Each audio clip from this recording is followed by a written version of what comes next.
Hi, first grade.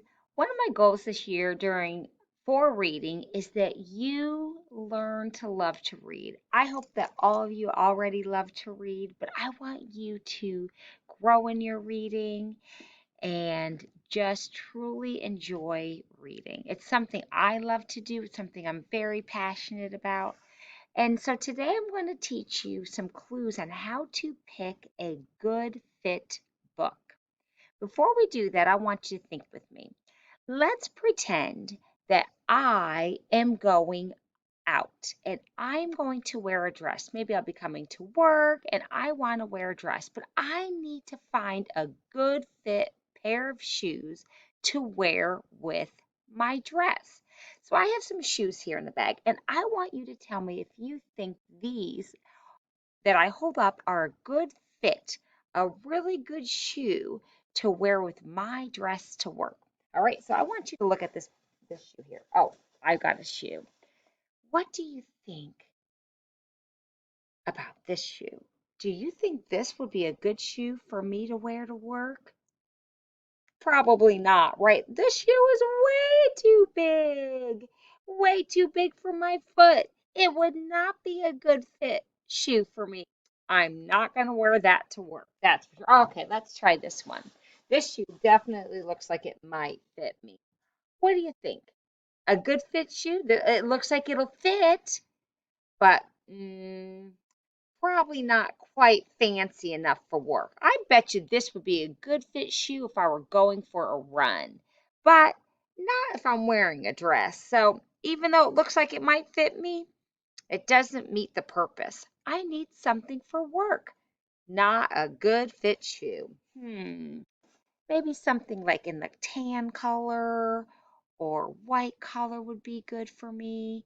Let's see if we can find something. Oh, I think I found the right color. Let's see. It's white. A good fit shoe for work? I'm still afraid not. Even though it's the right color and it's something I enjoy, it still won't work for me to go to work because you know what? They don't want us wearing sneakers when we're dressing up for work. So, great color, not a good fit for work. Man, the big ones didn't work. They were too big.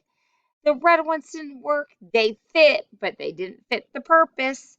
The white ones, right color, but not quite fancy enough for work. Man, I'm running out of shoes. Let's try.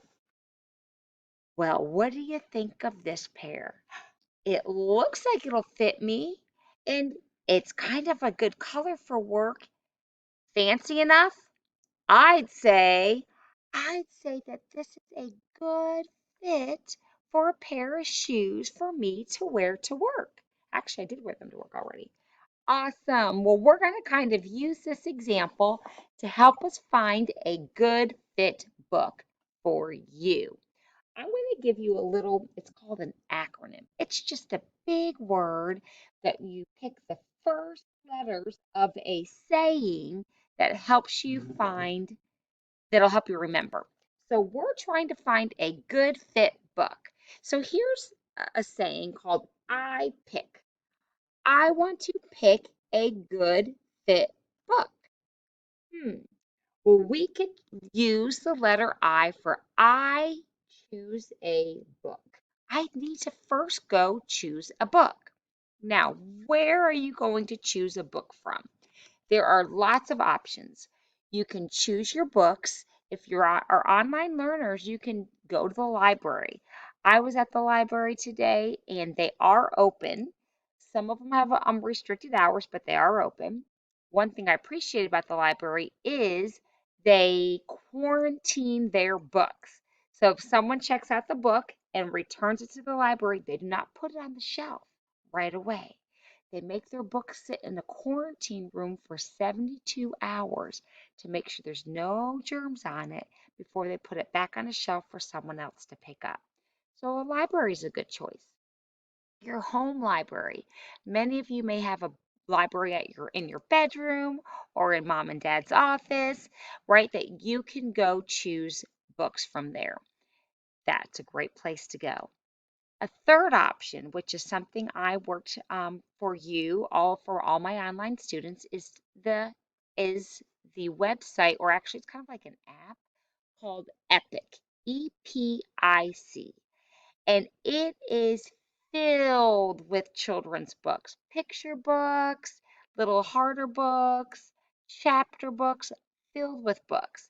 I sent all of your mom and dads an email tonight, and that email will give you access to Epic for free during school hours. There's the clue.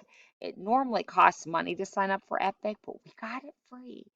But let mommy and daddy know it's only free while you are in school hours. School hours are from 8 to 3. So while you're at home, you can use Epic to help you. Now, if you look at the video below this one, after this video, I am going to show you what Epic looks like. And so I'll give you that. You'll see in the video of that today, a little bit later on. So I choose a book. So you want to be able to go someplace and choose a book. Like we said, home library, the real library, Epic is a great resource, and there's lots of other resources out there as well. We can even go to the bookstore, but those we have to kind of pay for. So it's better if you can use some ones that won't cost us any money. Lots of choices. The second one is purpose. What is your purpose? Remember with my shoes, my purpose was to dress maybe something with the dress.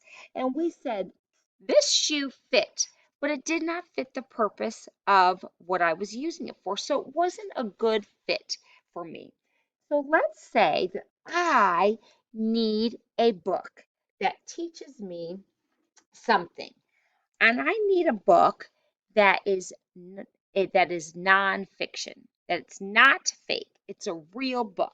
So if I have some choices of books here and I'm looking for a nonfiction book to choose from, I would not probably want to choose Alice and the Fairy. Now, let me tell you, Alice and the Fairy is such a great book. But my purpose would be right now, my purpose is to find something that will teach me something. So, Alice and the Fairy would not be that book. But if my purpose was just for purely enjoyment, oh boy, would I ever want to choose Alice and the Fairy. So let's just skip that one. That certainly doesn't look like something that would be a nonfiction book. I can kind of tell by the cover of that that's not a nonfiction book. So that's not going to fit the purpose. Oh, I love Arthur. But you know what?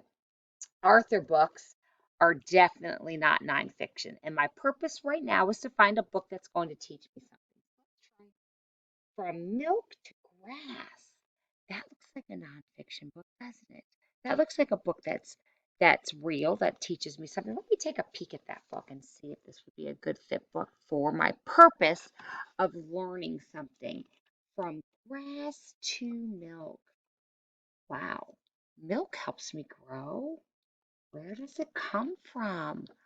I can tell from this very first page that this is going to teach me something. It's going to teach me where milk comes from.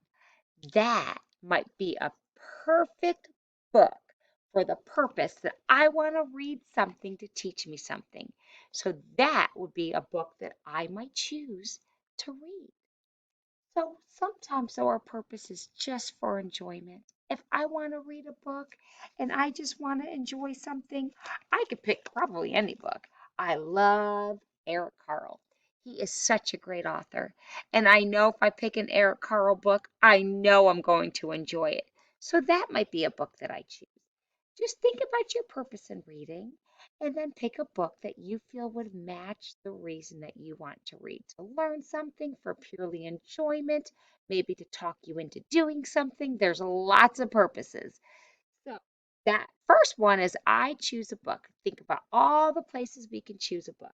The second one is for I pick. What is your purpose in reading? And the third one is interest. What do you love to read? We kind of hit that a little bit with a few of the books that I picked up. If this were my slew, there would be several things that I love to read. I already told you I love Eric Carle books. I may definitely pick one of his books. Oh boy, let me tell you. I'm petrified of spiders. I don't like spiders. I can tell you, I never want to read a book about spiders, even though it probably teaches me some great things. It is not something I like. And let me tell you, I will probably have nightmares about it. So I'm just going to put that book right on the shelf and I'm going to keep looking around for something else that I like. I might pick, you know what, a book because I know I love Alice and the Fairy. So something I enjoy. Some people like fiction books, some people like nonfiction books. Fly Guys are such a great book to read. Think about books that you enjoy and let that be something that you read. So choose a book. What's your purpose? Is it just for enjoyment, to learn something? What is something that interests you? The next two are going to go together. I'm going to put both of these together. Can you comprehend it and do you know most of the words? So if I pick a book that I want to read by myself, Alice and the Fairy, I've already talked about it, I love it. And I'm going to look through just some of the pictures and some of the words and just to see if it's something that I could comprehend and read. Now, if I can't read it, what's another option if I really want to read a book and it looks a little bit too hard? Do you know any other options we could do and that we could still have that book? There's lots of options. Of course, we can ask someone to read it to us. That is such a great option. And we can even just look at the pictures and read some of the words. But if you really want to practice reading, some of the things you can do is just look to see if it looks too hard. You can just enjoy it for the pictures. You can ask someone to read it to you and you can practice reading some of the words with them. Or you can find another book that you think you could read. So these are just some clues to help you find a good book. I want you to click on the next two videos. The second video is going to be about Epic. I told you about it and I'm going to tell you a little bit more about it in the second video. The third video is going to be what I want you to work on this week. Okay? So enjoy picking a good fit book in Epic or at home or in the library this